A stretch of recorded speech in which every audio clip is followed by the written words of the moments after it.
I want to talk about something that often leaves families unsure of what to expect after their baby has an HIE brain injury.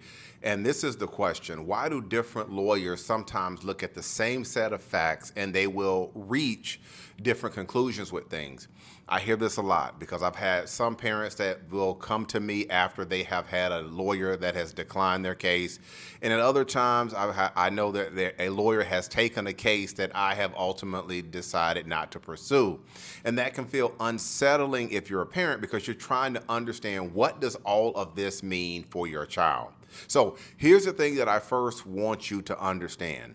These cases are not decided by how serious the injury feels or how heartbreaking the outcome is or even how confident one expert sounds in isolation. HIE cases rise and fall on proof, and more specifically, whether qualified medical experts are willing to support a departure from the standard of care and connect that departure from the standard of care to your baby's HIE brain injury.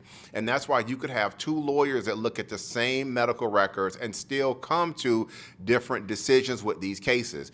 They may consult with different experts, they may weigh the risks differently, or they may just have very different experiences with how these cases will work their way through and actually play out when you're talking about going to court. So depending on the data that you look at, and this is looking at studies going back some decades now, it can show a very consistent pattern in medical malpractice jury trials.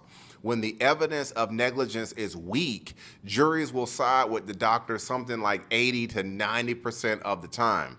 In close cases or toss-up cases, doctors still win the majority, roughly about 70% of the time in those cases. And even in cases where there is strong evidence of medical negligence, families will only prevail at trial about half of the time.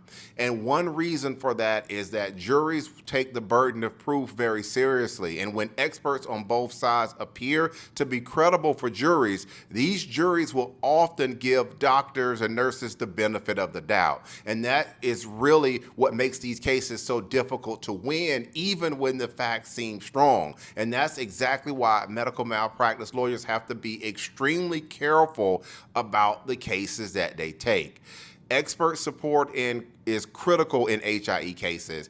You're not just proving that the baby has suffered a brain injury, you're having to prove that specific medical providers, that they departed from the accepted standards or the standards of care, and that those departures from the standards of care is what caused or contributed to the injury. And that will require experts who are willing to testify, they're willing to withstand cross-examination, and they're willing to explain complex medicine in a way that juries can understand. So when I decline a case, it's usually because of expert issues. There may not be enough support. There could be conflicting opinions that I get. They may exist. Or there could be concerns about whether the medicine can be explained clearly and persuasively to a jury. That doesn't mean that the injury is not real or that it didn't happen. What it does mean is that another lawyer may reach a different conclusion with different experts. And that's why I will routinely advise families when I decline a case to have another lawyer to review it.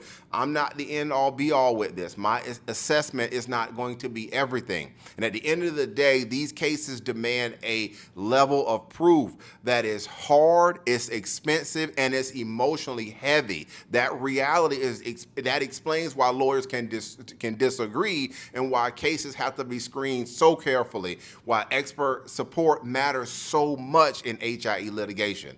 These cases can also cost hundreds of thousands of dollars just to get to trial or even to reach a settlement in some instances. Again, I'm Marcus Boston, and if you have any other questions about your baby's HIE brain injury at birth or a subsequent CP or cerebral palsy diagnosis from a medical legal standpoint, don't hesitate to reach out and contact me. You can find out more information about me in my profile. If you're watching this video on certain apps, you can send me a DM and we could chat a little bit about your baby story, or you could just wait and watch the picture that follows the end of this video.